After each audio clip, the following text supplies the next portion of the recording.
Guys, the government of the Nazis is taking things very seriously now because it keeps coming out that they are very bullish on cryptocurrencies. Justin from Watcher Guru says that the White House is working on an executive order to find banks that treat crypto companies and Republicans unfairly. Hey, White House. Hello, Mr. Trump. May I give you one more request? It's not too crazy, but I have an idea. You should write an executive order to find the SEC that is unfairly treating crypto companies and some crypto projects or digital assets. Should we do that too or not? I could think of one. It's clear that the SEC doesn't want to end the Ripple case, doesn't it? Because it's been going on for how long? A long time. Every other case known to man has been closed except for the Ripple case. Why does that happen? But this is a great step because it goes in the right way. Right now, the White House is going after all of these banks that treat crypto companies badly. What do you think? Executive says Citibank kicked Brad Garlinghouse from Ripple's bank because of crypto. Doesn't this sound evil? Guys, this happened a long time ago. Brad Garlinghouse, CEO of Ripple, has been cut off from a long-time banking relationship because he is well known in the crypto world. He told a group of people in Washington, D.C. on Wednesday that people in the crypto business are being cut off from banks. He said that at DC FinTech Week, of course. Believe it or not, I have been debanked. Okay, I think I remember something about a Canadian truck from a while ago, right? After that, their banks were frozen or something. Brad Garlinghouse had a lot of the same problems. Think about being debanked, right? Guys, you know they won't let you bank with a certain bank. It was Citibank this time.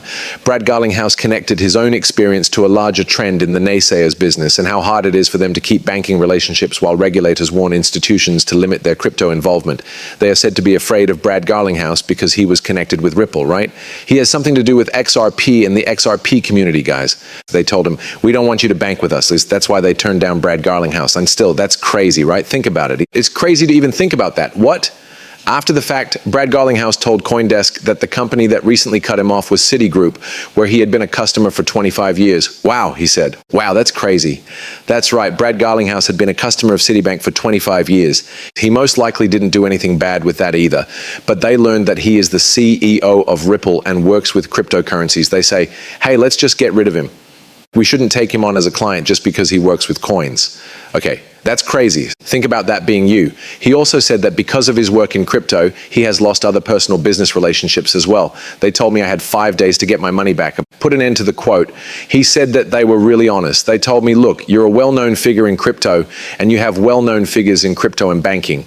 The crypto business means that federal regulators will be looking at it more closely.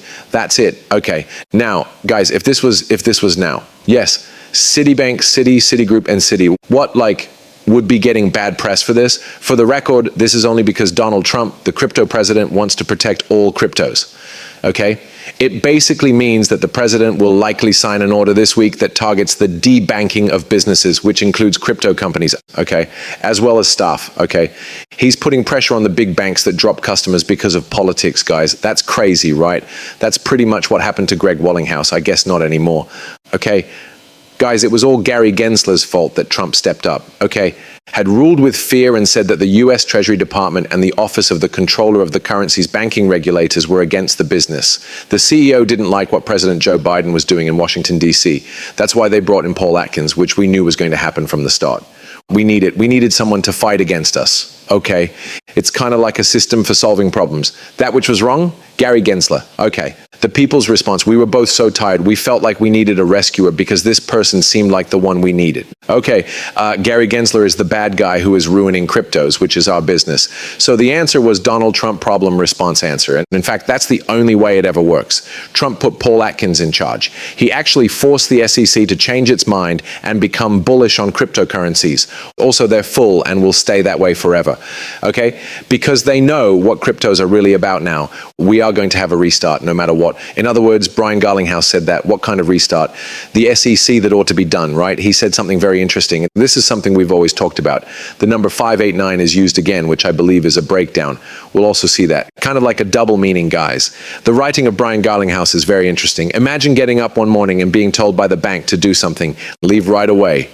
Okay, that looks like your house. Leave right away. That's crazy. Thanks. Happy. That's better now. Hey, by the way, Donald Trump is also going to talk tomorrow at 8 a.m. from Squawk. Let us listen to what he has to say. It's likely that he will talk about cryptos. I don't think he needs to do that anymore. Perhaps. I have no idea what other CEOs are going through. But now that Donald Trump is in office, the United States is becoming more involved in the crypto business as a whole.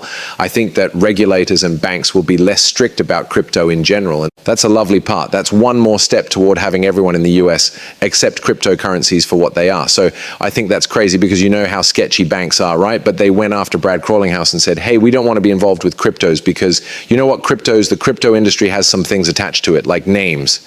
Okay? But I think the TradFi method is a lot more shady and fraudulent than cryptos. Just putting that out there. And the case with the SEC and Ripple. We did get more news though.